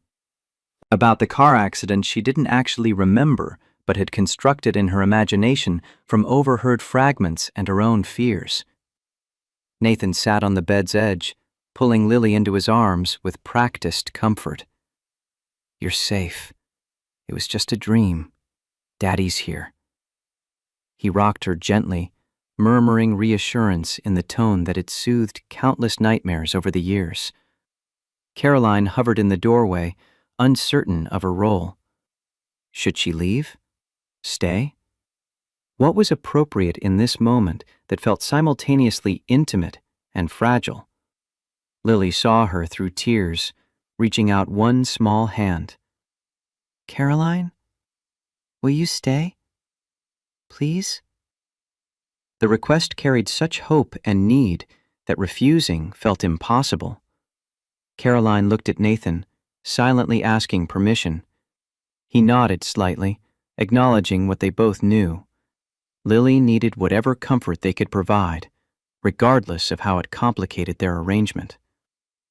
Caroline approached the bed carefully, sitting on the opposite side from Nathan. Lily positioned herself between them, one hand holding her father's, the other reaching for Caroline's. "Can you tell me about stars?" The girl's voice was small, seeking distraction from whatever terrors had visited her dreams. "Daddy knows constellations. Caroline knows about planets. Together, you know everything." For the next 20 minutes, they took turns, Nathan pointing out the window toward barely visible stars in Chicago's light-polluted sky, naming constellations and the myths behind them. Caroline explaining planetary science, making complex concepts accessible through analogies a child could grasp. Lily between them, listening, calming, her breathing gradually evening out as fear gave way to fascination. She finally drifted back to sleep, peaceful now, still holding both their hands. Nathan and Caroline carefully extracted themselves, each gently placing Lily's hand on her beloved stuffed astronaut before tiptoeing from the room. In the hallway, they paused, looking at each other in the dim light. Something had passed between them in that shared moment of caring for a frightened child. Something that transcended their contract and made pretending increasingly difficult. Nathan whispered first, "We've created an impossible situation." Caroline's response came just as quietly, "I know." Neither was sure what to do about it. The admission hung between them, acknowledgement without solution, recognition without resolution. They returned to their separate bedrooms, the penthouse suddenly feeling both too large and too small for the complexity of what they'd built. Thursday morning brought Nathan's phone ringing during a routine brake job. Lily's school nurse with news that compressed his chest immediately. Lily was having a moderate asthma attack. They'd administered her rescue inhaler, but the nurse recommended medical evaluation to be safe. Nathan was 20 minutes away, he told her. Keep Lily with the nebulizer. He'd be there immediately. He hung up and immediately called Caroline, breaking his own rule about interrupting her during work hours. She answered during a board meeting, something she never did. But when she heard Nathan's voice saying Lily needed the emergency room, she stood without explanation. "Which hospital?" She was already gathering her things, board members staring at the unprecedented disruption. "Lurie Children's Hospital," Nathan told her. "I'm leaving now." Caroline addressed the room without apology. "Emergency. Derek, continue the presentation." She walked out, Derek and the others exchanging significant looks. Caroline never left meetings, never prioritized anything over Heart Technologies' business. This departure would be noted, analyzed, used somehow. She didn't care. Nathan arrived at the hospital first, finding Lily in a treatment room, breathing hard and scared. The sight of his daughter struggling for air always triggered something primal in him. Helplessness mixing with fierce protectiveness. Lily's eyes found him immediately. "Daddy." The single word carried relief and fear in equal measure. He held her carefully, mindful of her labored breathing. "I'm here, baby. The doctors will help. You're going to be fine." The reassurance was as much for himself as for her. Caroline arrived 10 minutes later, still in her business suit, hair disheveled from running through the parking structure, breathing hard herself. She saw Lily and something broke in her usually controlled expression.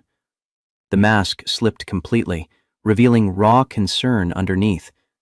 She rushed to the bedside, taking Lily's small hand in both of hers. "Oh, sweetheart." Her voice caught in a way Nathan had never heard before. Lily's eyes lit up despite her distress. "Caroline came too?" The wonder in her voice cut through the medical efficiency surrounding them. Caroline's response emerged thick with emotion. "Of course I came. Of course." Nothing could have kept her away. The truth of that statement evident in her face, in the way she gripped Lily's hand like anchoring herself to something precious.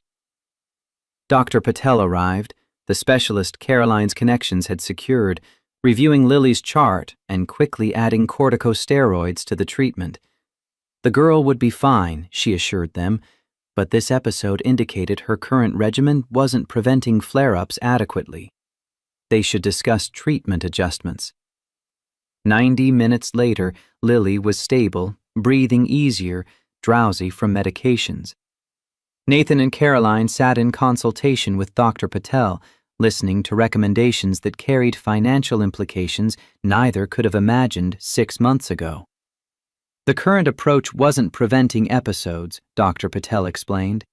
She recommended combination therapy, using biologics recently approved for pediatric asthma. Highly effective. Excellent results in clinical trials. Also expensive, approximately $1,200 monthly out of pocket, even with good insurance. Nathan started calculating automatically, the old habit of measuring costs against impossible budgets. But before he could speak, Caroline had already answered. Start immediately, whatever Lily needs. Her voice left no room for negotiation or consideration of expense.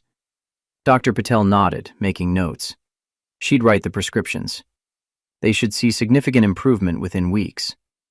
After she left, Nathan and Caroline sat beside sleeping Lily in the quiet hospital room. Nathan finally spoke. Thank you for everything. The insurance that made this possible, Dr. Patel, being here, all of it.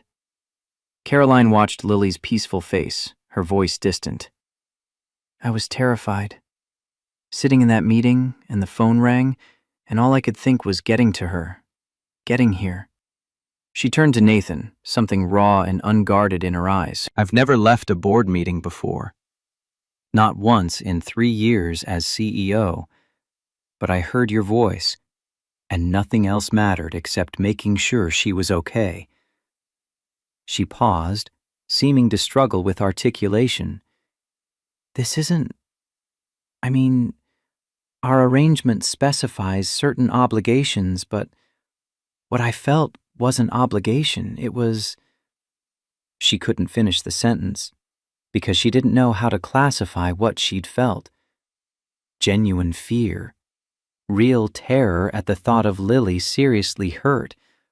Emotions that had no place in their contractual relationship. Nathan reached across the space between their chairs, his hand finding hers. I know. I felt it too. The fear wasn't performed or strategic. It was real. As real as anything he'd ever experienced.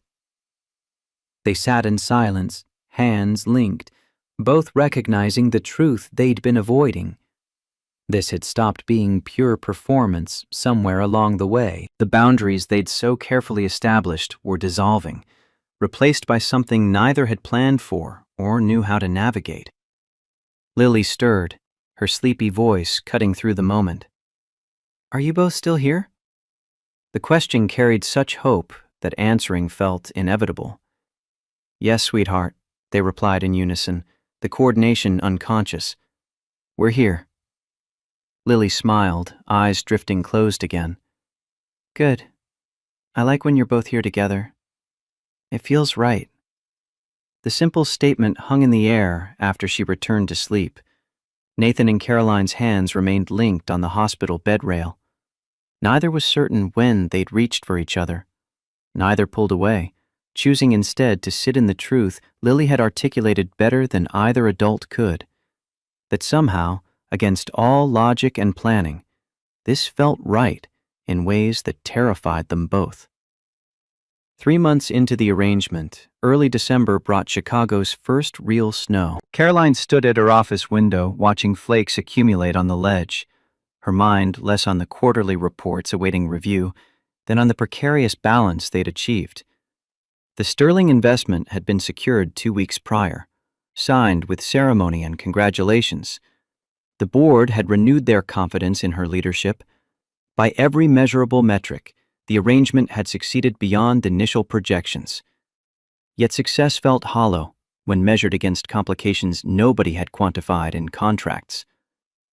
Her phone buzzed with a text from Nathan. Need to talk urgently.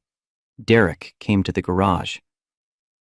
The message sent ice through her veins that had nothing to do with weather.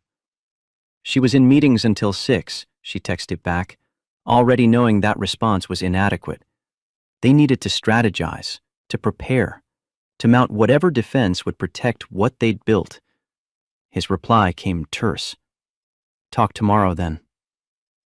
The dismissal stung more than it should have. Caroline tried refocusing on work, but found her concentration fractured, mind cycling through possibilities. What evidence had Derek gathered? How much did he actually know versus suspect? What damage could he inflict even with incomplete information? That evening, she returned to the penthouse after midnight, exhausted from back-to-back crisis management meetings about a server outage affecting their East Coast clients. She found Nathan still awake, helping Lily with a science project despite the late hour. The domestic scene, father and daughter bent over poster board and markers, struck her with unexpected force. Lily saw her first, face lighting with uncomplicated joy. "Caroline, we're making a solar system model. Want to help with Saturn's rings?"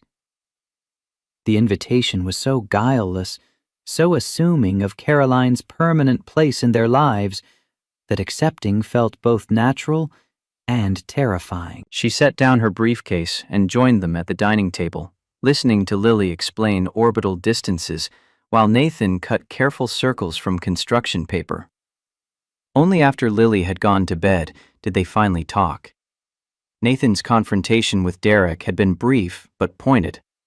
The COO knew about their arrangement, had gathered financial records documenting the payments, had testimony from the housekeeper about separate bedrooms and formal interactions. He planned to present everything to the board, questioning Caroline's fitness for leadership based on deception. But there was more, Nathan continued, his voice carrying unexpected weight. Derek had a reason beyond simple ambition. His 8-year-old son, Michael, needed a heart transplant. The experimental procedure that offered the best chance required treatment at a specialized center, costs running into hundreds of thousands beyond what insurance covered. Derek needed the CEO position because the stock options would provide enough capital to save his child's life. The revelation recontextualized everything. Caroline sank into a chair, processing this information. "He's desperate," she said quietly. "Not just power-hungry. Desperate." Nathan nodded. "Doesn't excuse the methods, but it explains the intensity. He's a father trying to save his son. I understand that motivation, even if I can't condone threatening you to achieve it." They spent the next hour reviewing their options, building defensive strategies, preparing for the confrontation that now seemed inevitable. But Caroline's mind kept returning to Derek's son, to the impossible mathematics of medical costs versus parental desperation. She understood that calculation better now than she would have 3 months ago, before Lily's emergency room visits had taught her the particular terror of a child struggling to breathe. The board meeting arrived with the weight of consequence. 2:00 on a Tuesday afternoon. Full board assembled in Heart Technology's main conference room. Caroline had spent the morning delivering her quarterly presentation, numbers strong enough to deflect most concerns. Then Derek requested the floor. His evidence was comprehensive and damning. Financial transfers to Nathan documented in meticulous detail, timeline analysis showing how conveniently the marriage had solved Caroline's sterling problem. Testimony from household staff about the separate bedrooms, the formal distance maintained when they thought themselves unobserved. Derek built his case with prosecutorial precision, each piece of evidence another nail in the coffin of Caroline's credibility. The board members shifted uncomfortably, murmurs of concern rippling through the room. Corporate governance violations, questions about judgment, potential fraud implications if Sterling discovered the deception. The carefully constructed foundation of Caroline's authority was crumbling beneath methodical assault. Caroline sat motionless, letting Derek finish his presentation. When he finally concluded, silence stretched for several heartbeats. Then she stood, every eye in the room tracking her movement. My relationship with Nathan Cole began under unconventional circumstances, she stated clearly, her voice carrying the authority of someone who decided truth was the only viable defense. The board had expressed concerns about my personal stability. Sterling Investment made similar observations about family structure and long-term commitment. Mr. Vaughn is correct that timing was convenient. She paused, making eye contact with each board member. But he's missed the most important development. Before she could continue, the conference room door opened. Nathan entered, still wearing his work clothes from the garage, grease stains visible on his jeans despite obvious attempts to clean up. His presence shifted the room's energy. Corporate polish meeting working-class authenticity in a collision neither side had fully anticipated. Nathan moved to stand beside Caroline, presenting a united front they hadn't explicitly planned. He addressed the board directly, his voice steady despite the hostile environment. I won't deny that practical considerations factored into the beginning of our relationship. Caroline needed to satisfy concerns about stability. I needed financial security to provide proper medical care for my daughter. His honesty cut through the room's tension like a blade. Those facts are accurate, but they're not the whole story.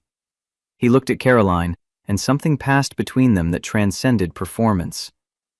When my wife died, I built walls to protect my daughter and myself from further loss.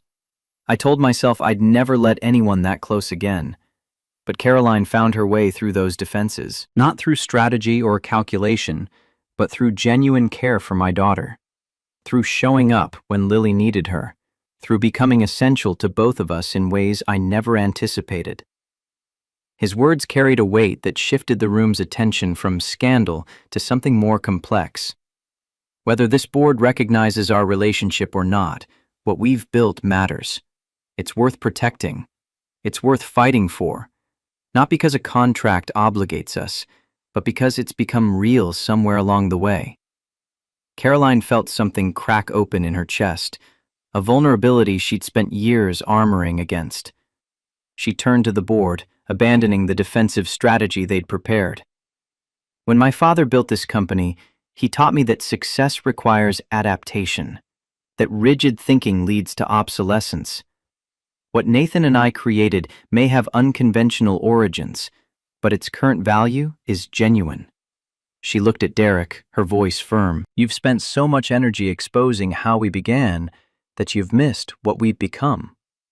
That's the same limited vision that makes you unsuitable for leadership, seeing only historical data instead of recognizing evolution in real time. The counterattack landed, shifting focus from their arrangement to Derek's fitness for the position he coveted. Board members' expressions changed, recalibrating their assessment of the situation. James Hart spoke next, his authority as founder carrying particular weight. Derek, in your enthusiasm to discredit Caroline, you've admitted to surveillance of employees, invasion of privacy, and bribing household staff for information. The board will need to review these activities separately, as they raise serious questions about your judgment and ethics. The strategic redirection further undermined Derek's position, transforming him from whistleblower to liability. But before anyone could respond, Derek stood, his composure finally cracking. His voice emerged raw with desperation. My son needs a heart transplant. The procedure that gives him the best chance costs more than I can ever earn in my current position. I need the CEO stock options to save Michael's life. He looked around the room, pride dissolving into naked plea. I'm not proud of my methods, but what would any of you do to save your child? The confession hung in the air, reframing everything yet again. Caroline saw her own reflection in Derek's desperation. A parent willing to do whatever necessary to protect a child. The parallel was uncomfortable and undeniable. The board called for recess to deliberate privately. 45 minutes of waiting in an anteroom, Nathan and Caroline sitting side by side, hands linked without conscious decision. When they were finally called back, the verdict came measured and political. Caroline would retain her position pending full review of all evidence. Eric was placed on administrative leave during investigation of his information-gathering methods. The Sterling contract would remain in force unless material breach could be proven. Essentially a draw, with enough ambiguity to satisfy no one while offending everyone minimally. But before anyone could adjourn, Caroline made a request. She needed to address Derek's situation directly if the board would permit a brief sidebar. The chairman, clearly exhausted by the afternoon's drama, agreed with visible reluctance.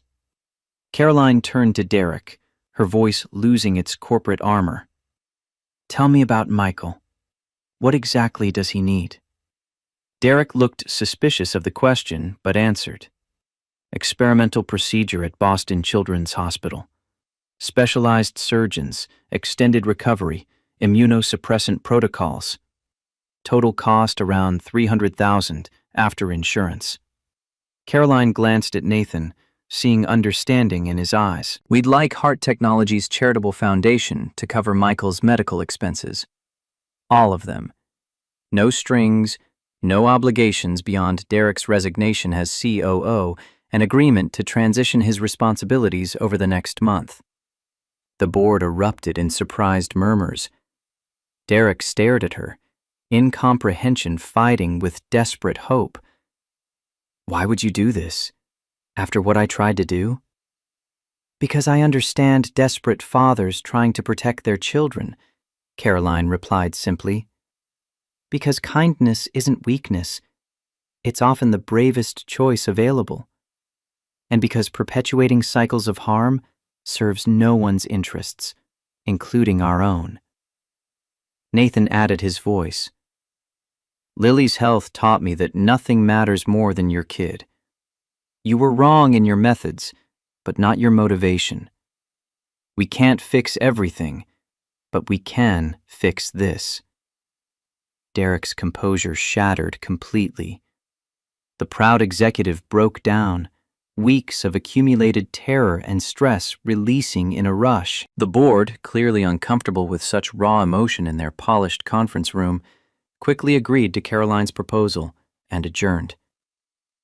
In the aftermath, as people filed out exchanging significant glances, Nathan and Caroline remained seated. The confrontation had stripped away pretense, forced authenticity neither had planned to display. They defended their arrangement by acknowledging it had transcended its origins, had become something neither could easily categorize or control. 2 weeks later, Caroline found herself on the penthouse rooftop garden, an outdoor space she rarely used, but Nathan had insisted on preparing for tonight. December evening cold bit through her coat, but strings of lights provided warmth beyond their illumination. He'd asked for a date night, something so far outside their arrangement's parameters that agreeing had required conscious choice. Lily was staying with Mrs. Rodriguez for the evening, giving them privacy neither had sought, but both perhaps needed. Nathan had arranged simple decorations, blankets against the cold, the Chicago skyline providing its own spectacular backdrop. No elaborate romance, just quiet intimacy that felt more meaningful than grand gestures. "I need to ask you something real," Nathan began, his breath visible in cold air. "Not CEO to contractor, not arrangement partners. Just me and you." Caroline waited, heart accelerating despite attempts at calm. "These past months, living with you, watching you with Lily, seeing who you are beneath all the armor you wear to work. I've fallen in love with you." The declaration emerged simple and direct, carrying the weight of truth without embellishment. Caroline's first instinct was retreat into analysis, into questioning whether emotions developed within artificial constructs could be genuine. But Nathan continued before she could deflect. "I know because of how I feel when you're not performing. When you bring almond croissants and teach fractions using measuring cups. When you rush from board meetings because Lily needs you. That's who I love." the real person beneath the strategic thinking. Caroline felt tears threatening, an unusual loss of control. How do you know it's real? We've been playing roles for so long. What if we only work because of the structure, the defined parameters? Nathan stepped closer, his hands finding hers. I know because of moments like Lily's asthma attack. The terror in your eyes wasn't strategic. The way you've slowly stopped performing around us, how you've let us see the person you are when you're not proving anything to anyone. Caroline's voice emerged small, vulnerable in ways she rarely allowed. What if you realize I'm not worth it?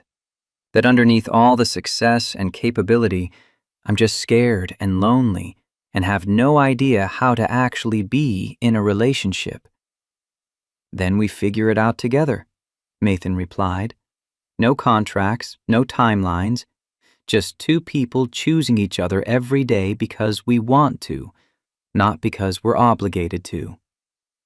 He pulled a small box from his pocket, opening it to reveal a simple silver band.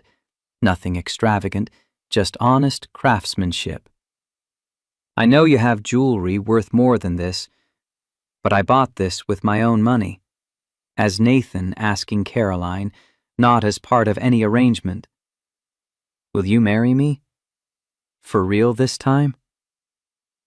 Caroline looked at the ring, at the man offering it, at the life they could choose instead of the one they'd constructed.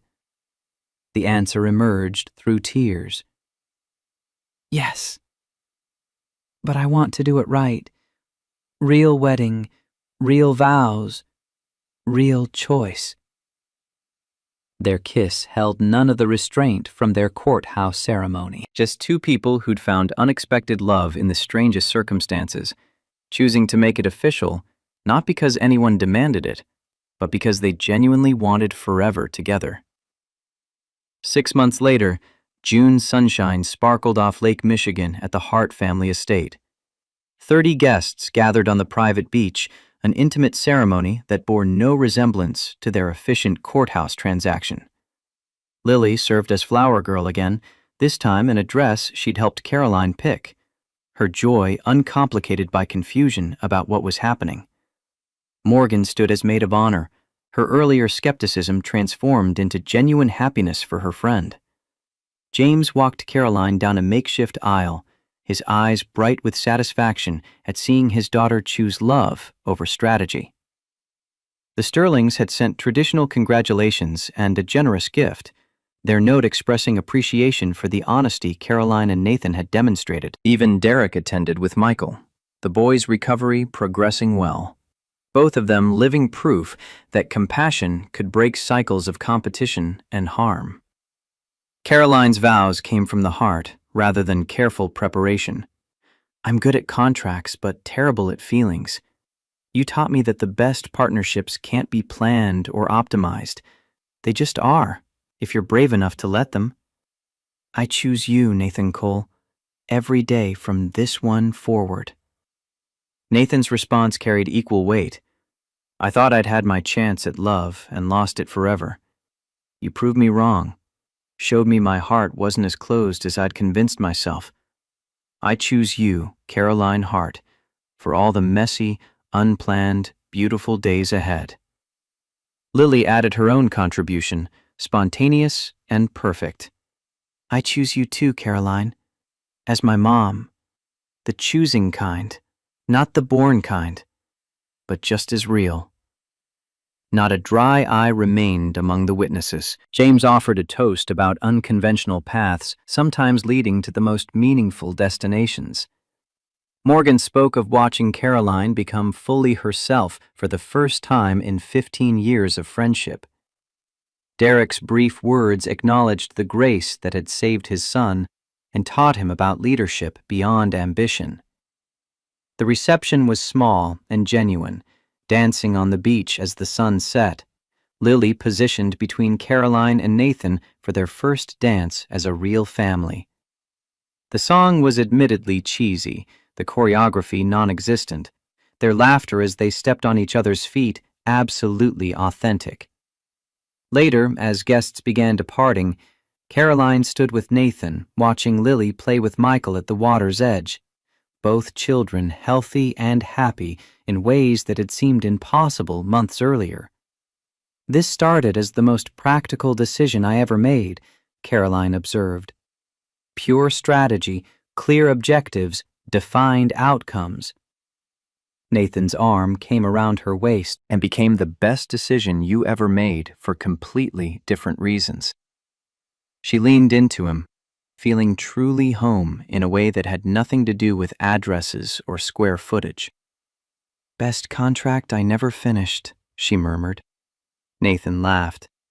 "Technically, we voided that one entirely." "Best decision, then," Caroline amended. "Best choice." "Agreed," Nathan replied, pulling her closer.